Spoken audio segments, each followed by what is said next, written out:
সম্মানিত দর্শক বন্ধুরা, আসসালামু আলাইকুম। আশা করি আপনারা সকলেই ভালো আছেন।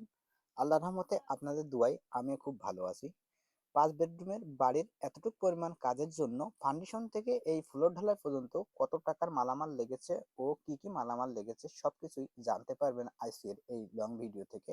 যাদের বাড়ি করার ইচ্ছুক তাদের জন্য এই ভিডিওটা খুবই গুরুত্বপূর্ণ। আপনারা চাইলেই এমনভাবে মজবুত ফ্লোর করে বাড়িটা করতে পারেন। আর মজবুত ফ্লোর করে যদি বাড়িটা করেন তাহলে আপনার বিল্ডিংটা থাকবে সুরক্ষিত।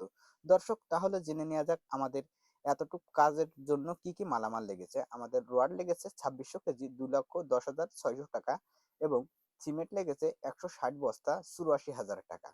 খোয়া লেগেছে ৮,০০০ ইট, ৮৮,০০০ টাকা এবং ১ নম্বর ইট লেগেছে ৪,০০০, ৪৪,০০০ টাকা। বালি ৫০০ সেফটি, ২৪,০০০ টাকা এবং সিলেকশন বালু ৪০,০০০ টাকা। মিস্ত্রি খরচ বাবদ লেগেছে ১,০০,০০০ টাকা এবং অন্যান্য খরচ আছে ৩০,০০০ টাকা।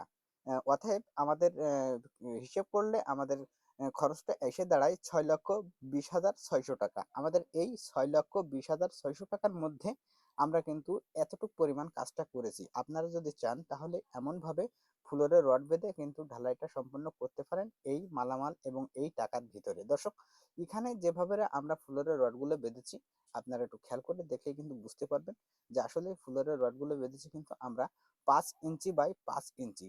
এপাশে ব্যালকনির জন্য আমরা আলাদাভাবে ওই ফ্লোরটা ঢালাই করব এবং ব্যালকনির এই সাইডে যে রুমের যে ফ্লোরগুলো আছে সেগুলো আমরা কিন্তু রড বেঁধে অবশ্যই রড বাঁধার সময় একটা খেয়াল রাখতে হবে, বিমের ভিতর দিয়ে কিন্তু রডগুলো দিতে হবে। আপনার স্বপ্নের ভবনের ফ্লোর যদি আপনি সুরক্ষিত রাখতে চান তাহলে কিন্তু এমনভাবে ৯ ইঞ্চি বিম করে এবং রড বেঁধে এ ঢালাইটা করলে আপনার ভবনের ফ্লোরটা থাকবে সুরক্ষিত। আর সবসময় একটা কথা মাথায় রাখবেন যে ফ্লোরে রড বেঁধে যখন ঢালাই দেবেন তখন এমনভাবে কিন্তু অবশ্যই ক্লিয়ার কভারিংটা করতে হবে ব্লক দিয়ে।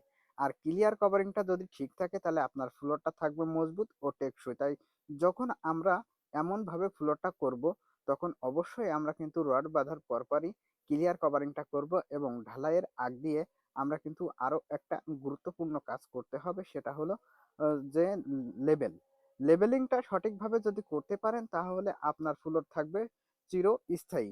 তাই যখন আমরা ঢালাই শুরু করব তখন অবশ্যই আমরা এই কাজগুলো খুবই গুরুত্ব দিয়ে দেখব এবং কাজগুলো খুবই গুরুত্ব দিয়ে করব।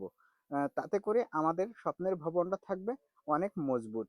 দর্শক বন্ধুরা, এখানে যেভাবে রডগুলো বিমের রডের ভিতর দিয়ে দেওয়া হয়েছে এইভাবে যদি ৯ ইঞ্চি বিম করে বিমের ভিতর দিয়ে আপনার ফ্লোরের রডগুলো দিতে পারেন তাহলে কিন্তু ফ্লোরটা থাকবে স্ট্রং এবং ২ মাথায় আমরা যে রডগুলো বেঁধেছি এই রডের ২ মাথায় কিন্তু হুক তৈরি করে দিতে হবে।